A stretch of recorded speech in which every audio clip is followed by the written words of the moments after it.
this is about what the company does. You want to take this? So we are in what's called the CRDMO space. It's a new area, so let me just expand it, which is contract research, development, and manufacturing organization. What it means is we assist global players in developing new drugs.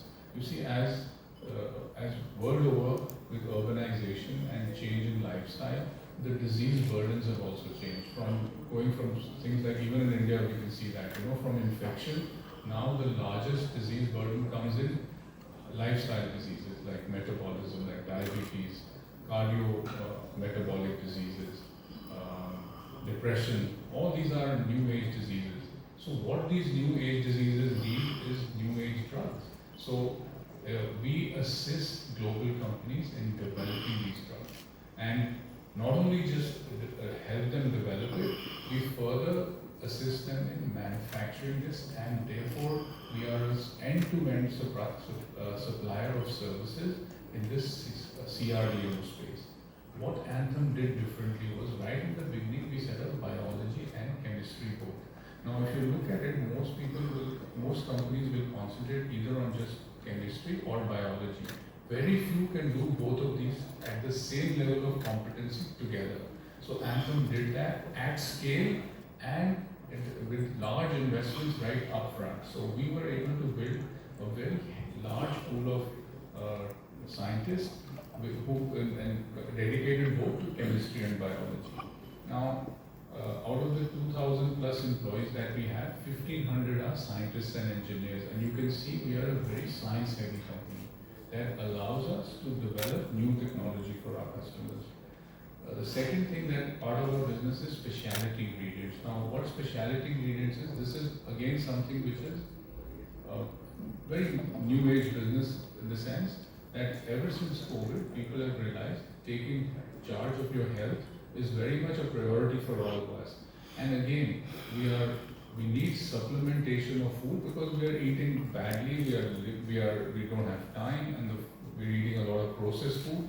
So providing nutritional supplements and dietary supplements which aid our health and nutrition, we are focusing on that area in specialty ingredients. And this is also an area that does not conflict with what we do for our clients. So we have two types of businesses: contract research and specialty ingredients.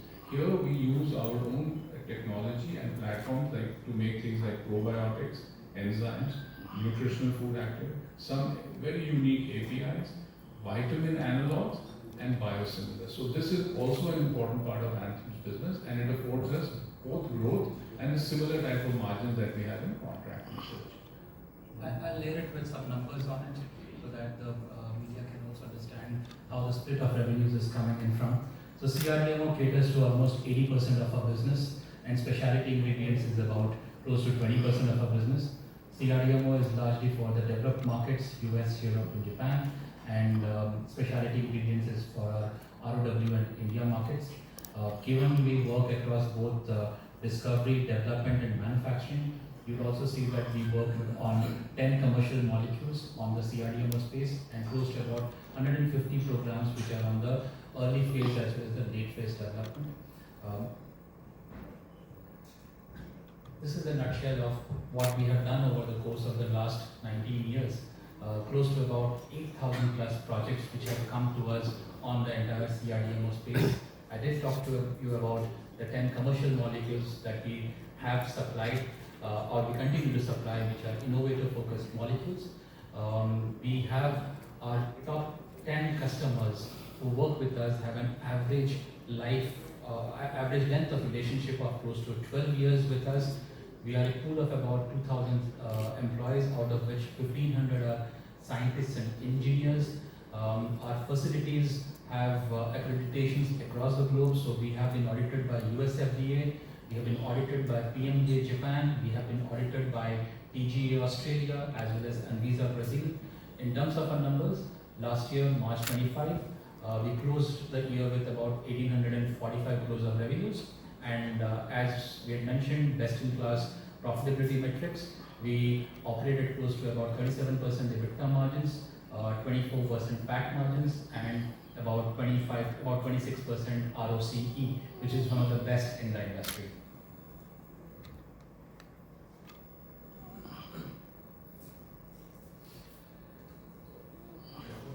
So this is exactly what we do on the CRDMO space. We work across the early stage drug discovery, where we do R&D for our clients on the innovative side. Once the product moves from a discovery or an R&D, we supply development batches for our customers, which are in the phase 1, phase 2 or phase 3 trials. The customer does the trials, and as the product moves from phase 1 to phase 2 or phase 2 to phase 3, and eventually once it gets an US FDA approval, it gets commercial approval, then we also do the commercial manufacturing and supply the drug to the customer. So this is our end-to-end capability that we have. It's an integrated service offering that we offer to our clients, and we offer that across both chemistry and biology. So, in terms of chemistry and biology, you could say these are small molecules and large molecules.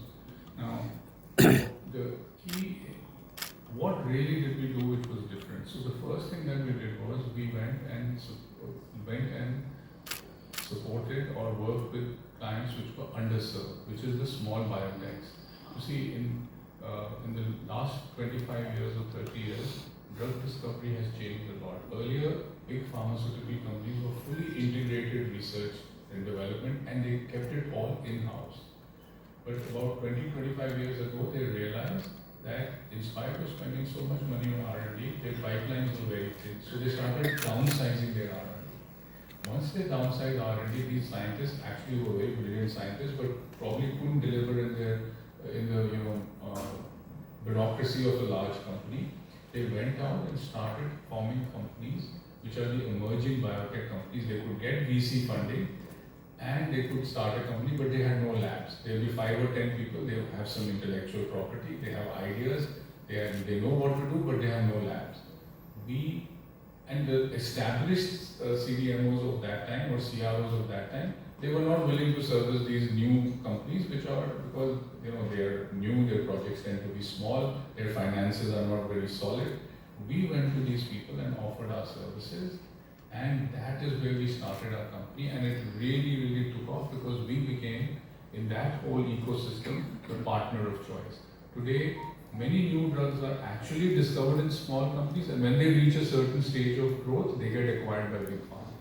And therefore, we actually now supply big pharma, but most of these projects have come to them through acquisition, where we did the development from right in the beginning all the way to commercial manufacture. So once these companies get acquired, we continue to support them because we know most about that molecule more than anybody else because we've done all the development. So therefore, Anthem is now a supplier of commercial material for global companies in products which are all under patent. So these are novel molecules. I want you to make that distinction. It's not a generics business. Most of Indian pharma is very strong in generics. We are focusing on novel molecules, and that's where we support global companies in both researching these molecules as well as manufacturing it for them. The fact that we work with our innovator clientele, we also have a head start when it comes to innovation or technology. I'll leave it to Mr. Ganesh to talk about our technology capabilities and modalities. Dr. Ganesh. So, as we mentioned, so we've put in a lot of effort in bringing up scientists in chemistry and biology together. That is the first part. Making biology and chemists talk is the second part. So both think very clearly about each of them. So we were able to successfully make chemists and biologists work together, and that brought about the magic, as you will see in many of these programs. Fermentation is very key, and as Ajay has mentioned, there are a handful of companies that does chemistry and biology in the whole world. And we were able to bring, there are many biosynthetics, as you will see in peptides. There are many molecules that we do which require, though can be done completely synthetically, but fermentation allows us to do many of these synthetics in a way it's much milder, it's more greener, it's more economical and scalable. And so we've been able to convert many of the synthetic programs using our biology capabilities to be able to do it in a very greener way. Programs such as RNAi gives us the platform to employ many of our tools such as biocatalysis, and we've been able to do that more effectively. And these are molecules that are commercial. As mentioned in the case of complex peptides, some of the molecules are commercial. The third area is the high potent facility and the ADCs, which are again, we've been working in this space for the last 10 to 12 years and have been very successful in utilizing our technologies and innovation in these programs, and these are also commercial. The last but not the least is flow chemistry, which I think Ravindra also will allude to. So this is continuous processing, and this again comes back to our philosophy of doing programs in a more greener and efficient way. Yeah. Talking about flow chemistry, I think people will appreciate if you know what is batch process. Mostly in pharmaceuticals, all the products are made in the batch processes, meaning put all the inputs into one vessel and then maintain the conditions, the process parameter conditions under study, and then make the batch input and output. The remaining will be different unit operations involved.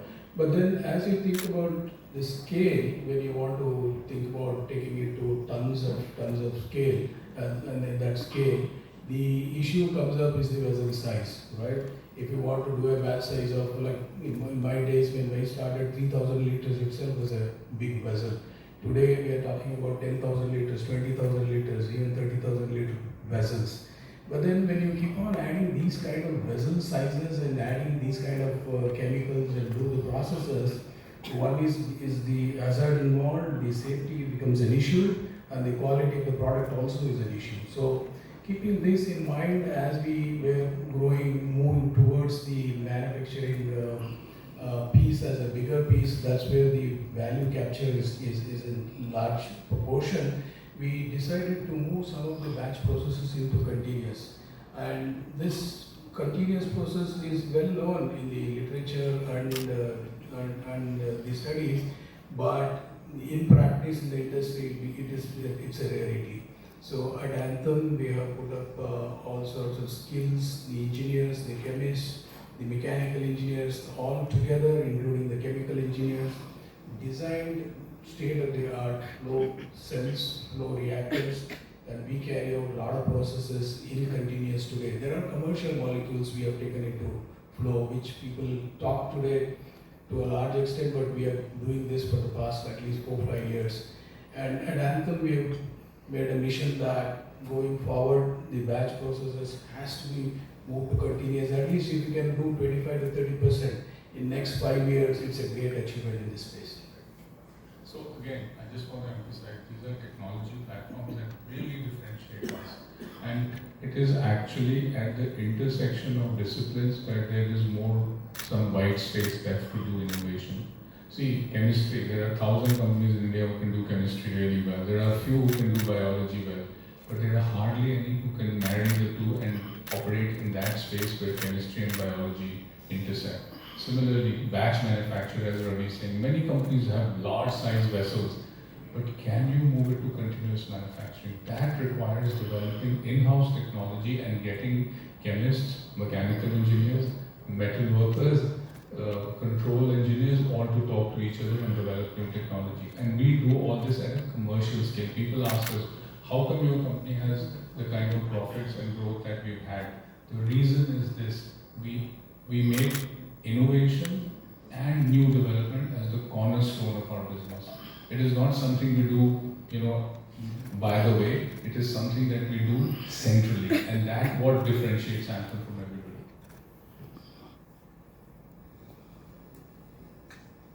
One of the other differentiation that we have used in terms of attracting our clients is to go and delivered to them on a FFS model, which is a fee for service model. That's something which is loved by our customers. They love it because you deliver it, you get paid as you deliver it.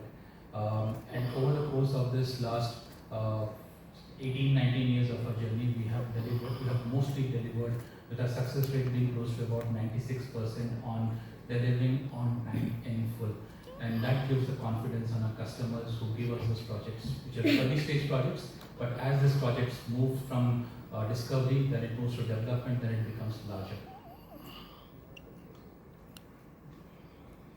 We worked across both small pharma, emerging biotech, mid pharma, big pharma, as well as specialty ingredients customers, which are mostly Indian and ROW markets customers.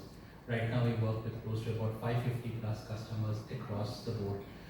And we have a very long-standing relationship and a sticky relationship with our customers. Our top 10 customers have an average length of relationship of close to 12 years. And that nurtures from the fact that we start with the project when it's small, and as it scales up from one phase to the next phase, it becomes larger and the customer continues to stick with us.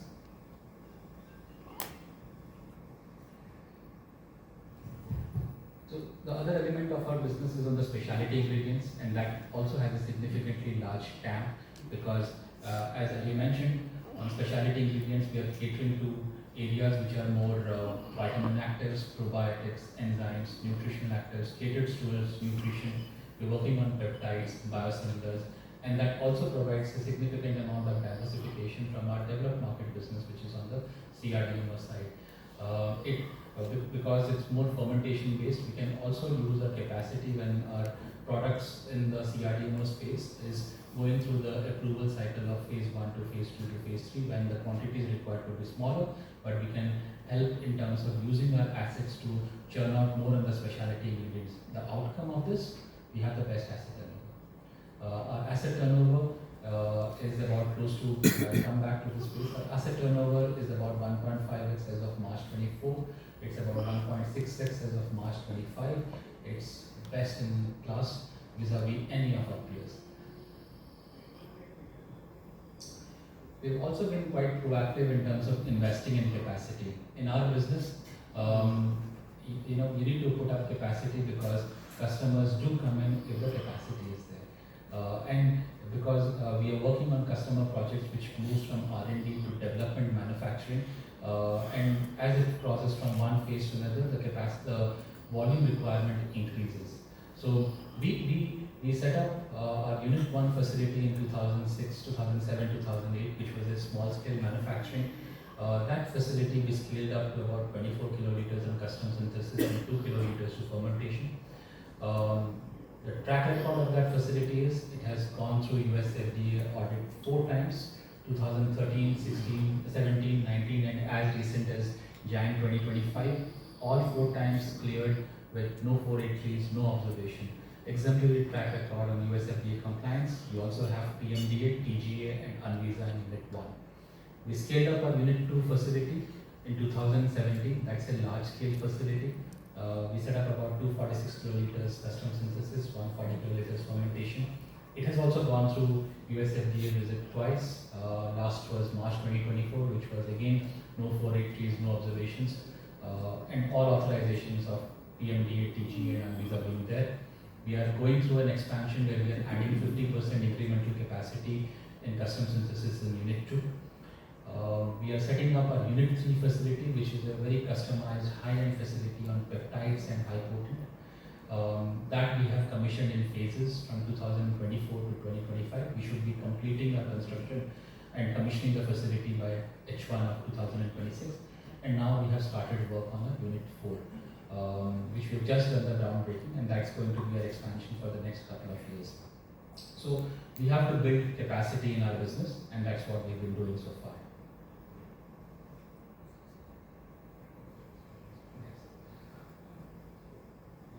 See, the other thing is when we do our business, it's very environment friendly. You can see that our energy that we use, 90% of it is renewable.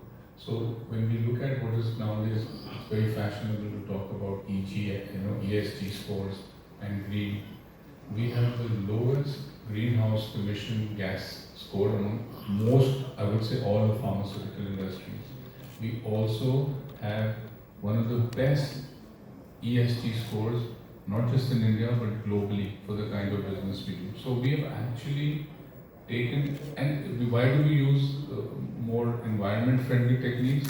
Not because it's actually good for your business. It gets you the most economical way of doing business is to actually cut down on waste, and we have done that successfully. So apart from everything else, as Gaurav was explaining, we have to anticipate growth and invest in time. And we have been very fortunate that we have a lot of investable funds available, which we are generating in-house. So therefore, our debt and our cash generation also is among the best in the industry.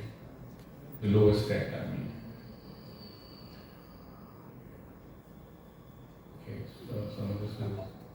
Okay, the other thing that we have done, and this is an important point, is that 40% of our employees are covered with an ESOP scheme. We do believe that, people who are in science, generally in our country, the whole focus is always on the other IT and other service industry, but people are not taking to science largely because it doesn't pay well. So people who have worked with us and have helped grow the company, 40% of those employees, of our total employees, are now under ESOP scheme. We believe that we are going to provide people a chance to create wealth because they help build Anthem. So this is something that has been very central to our belief, and we have done that quite successfully. The other point which is worth noting is our revenue productivity per employee is highest amongst our peers. For the same number of employees, close to about 8.95 million is what we generate, which would be almost about double or closer to about 30% more than the nearest peer that we have. So this is an important matrix for us. What is your productivity per employee? And that is Anthem again beats all its peers. Quickly on the numbers, this year we closed at about 1845 crores of revenues, close to 60% gross material margin and about 37% EBITDA margins. We did about 687 crores of EBITDA, close to 451, 452 crores of PAT. Our ROCEs were the best in class, close to about 27% ROCE and 21% return on equity. Again, best in class asset turnover 1.66. In terms of our net cash, we are a cash generating business. Our gross debt could be about 109 crores and cash on the books is including investments in mutual funds is about 735 crores. So close to about 625 crores of net cash in the business. All of this are best in class vis-a-vis our peers. Historically, over the last 2 years, we have grown 34% revenue growth in March 24, 20% revenue growth in March 25. It's a diverse portfolio of revenue across multiple geographies. In developed markets, we have US contributing 26% of our revenues, Europe is about 55%, and India, which is on the specialty ingredient side, is about 17% of our revenues comes from India. So it's a diverse mix across geography. This has been our EBITDA trend, close to about 37% over the last 2 years. PAT has been upwards of about 24%. Return ratios have been best in class again. And as mentioned, we are a net cash positive company. We have the cash, we are in a self-sustaining cash generating mode. So we generate cash and we deploy that cash for our future expansion. So the cash which is on the books will be used up for our future expansion, for our Unit 4 expansion. This is a comparison of what we have done and how does it compare vis-a-vis our peers. Again, Anthem stands out vis-a-vis what others are doing across all the return ratios, financial metrics if you look at. So revenue CAGR, we have out-delivered our peers. EBITDA CAGR, PAT CAGR, ROCE, EBITDA CAGR, post-tax ROCEs, EBITDA margins and asset turnovers, all of this we have out-delivered our peers. Even last year, we have for March 25, our revenue growth has been 30% vis-a-vis most of our peers who have struggled to make 20% revenue growth. EBITDA margins around 37%, which is again the best in class, and PAT margins also we are the best from a PAT margins point of view. These are our competitive strengths which we have talked about. Largely, if you look at it, Anthem is an integrated end-to-end service provider when it comes to contract research, development, and manufacturing. And innovation and technology forms a cornerstone of our business, because that's what we vie with in terms of our customers, providing them an innovative solution, innovative product solution or a process solution which could help them and help the customers in terms of developing their products. Okay, I think enough. I think this is the last part, which is the summary, which I think Cheryl had taken through. It's a pure offer for sale, and the offer for sale that we are doing is for our shareholders. Largely, we have a private equity investor who are doing a part exit. Promoter shareholding is about 76.8% pre-offer, and we are just about reducing below 75% to about 74.6% to comply with the SEBI norms. It's going to be a 10.6% offer for sale at the upper end of the price band. So we live and breathe this business, so we can go on. So I think we put a stop here. This is not something that everybody familiar with or wants to hear. So we'll be very happy to answer questions, and please feel free to ask.